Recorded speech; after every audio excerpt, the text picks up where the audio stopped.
Hello, and after reading the Little House on the Prairie books, I really wanted a piece of easy fantasy that was just happy-go-lucky.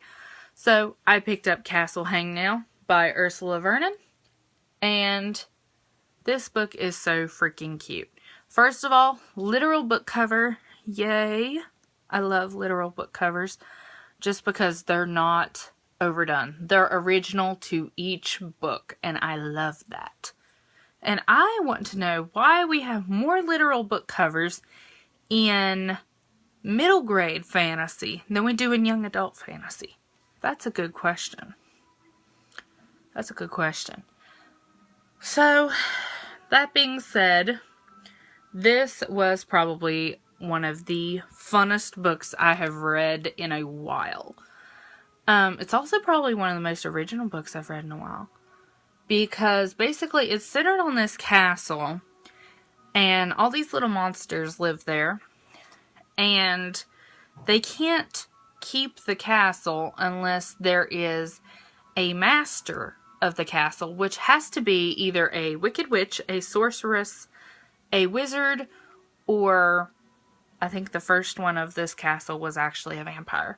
But it has to be like some kind of like major person that can put the heebie-jeebies in the community. So they send out a bunch of letters trying to beg for a master to come to the castle. And this little girl shows up and says she's a wicked witch.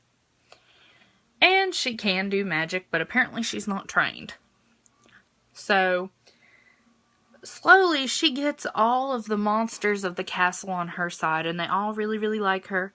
Because she's quirky and she does things her own way. She's not really a wicked witch. Like, she's not evil. It's not really even bad. She only does things to people who deserve them. I think one of my favorite parts is this weird looking little dragon right here. You see that? She finds out that a farmer in the community abuses his donkey. And I don't know if a lot of people know this, but donkeys are actually one of the top animals that are abused in the United States. I think they only come behind dogs and cats. I'm not sure about that, but I'm pretty sure they're like in the top 5. And so the donkey is like expected to like pull these unusually heavy loads in a cart. And when it doesn't, he punches and kicks and hurts it. So the Wicked Witch has these tasks that she has to do in order to prove that she is master of the castle. So one of them is called smiting, which basically means that she just has to punish somebody. So she decides to punish the farmer, and she does that by turning the donkey into a dragon.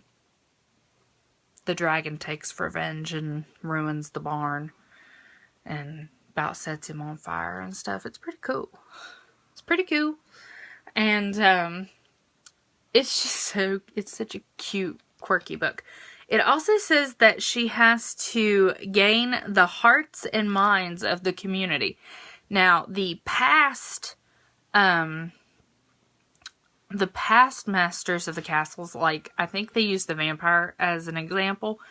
He actually kept hearts and brains in jars from the community people. Yeah.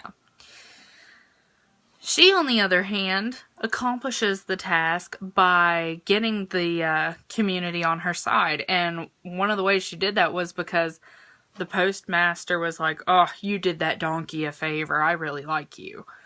And then she actually finds that there's like this lady in town, and she loves gardening. So she invites her up to the castle to help her tackle the herb garden where there's like all kinds of like magical plants and stuff. So she gains the hearts that way, and it's really cool. This is just a really cute fantasy book. I really, really loved it. I'm actually going to look and see if there's a second one because I liked it that much. If not, I'm probably also going to just look and see if this author has written anything else since. Because I would like to read it. So, you should definitely pick this up. It's really, really cute. Like, comment, subscribe, and I hope to see you soon.